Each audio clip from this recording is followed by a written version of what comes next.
საზოგადოებრივი მაუწყებლის აჭარის ტელევიზიაში ჩატარებული კონკურსის შეფასებები გრძელდება. არასამთავრობო სექტორში ამბობენ, რომ 4 წევრიან კომისიაში 3 მაუწყებლის მოქმედი თანამშრომელი იყო, მათ შორის თავმჯდომარეც, რის გამოც მიკერძოების საშიშროებას არ გამორიცხავენ. მინიმუმ ერთი კრიტერიუმი ვერ დააკმაყოფილა ამ კომისიამ, აქ უმრავლესობას არ წარმოადგენდნენ დამოუკიდებელი ადამიანები. კომისიის 2/3 იყო ტელევიზიის მოქმედი თანამშრომლების შემადგენლობით. ამიტომ არსებობს იმის საფუძვლიანი ვარაუდი, პოზიცია, რომელიც ჰქონდა კონკრეტული კონკურსანტის მიმართ დირექტორს, ეს ჩემი აზრია, იგივე პოზიციას გაემეორებდა მისი ხელქვეითები, ანუ თანამშრომლები.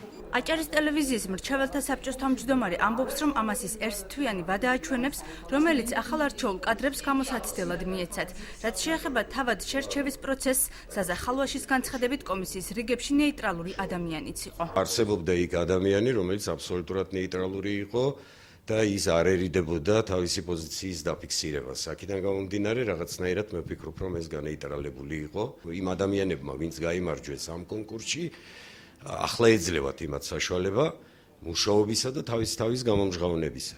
ამიტომ ჩვენ დავაკვირდებით, როგორ განვითარდება მათი მუშაობა, რა შედეგს მოგცემს. კომისიის ერთ-ერთი წევრი ჟურნალისტი ემზარ დიასამიძე აცხადებს, რომ საკითხი ხანგრძლივი პოლემიკის საგანი იყო, თუმცა საკუთარი არჩევანი გამოუვალი მდგომარეობის გამო გააკეთა.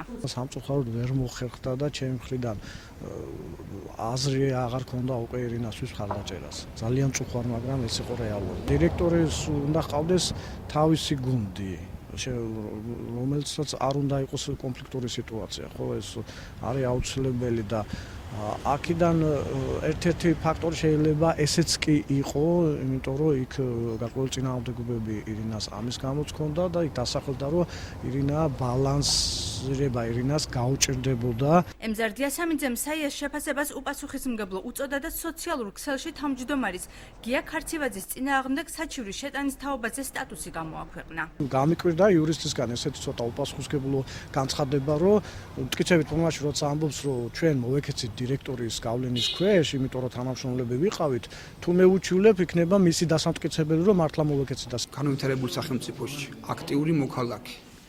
თუ თulis რომ მისი უფლება არის ხელყოფილი, უნდა იმართოს სასამართლოს. მიუხედავად დიდი ხათრისა და ნაკლები პატივისცემისა თუ დიდი პატივისცემისა. მაუწყებლის იურისტის განცხადებით კომისიის წევრებიდან ტელევიზიის თანამშრომლები პრემიის სახით 500 ლარამდე დანამატ, ხოლო მოწვეული წევრი თინა დვალიშვილი 800 ლარს მიიღებს.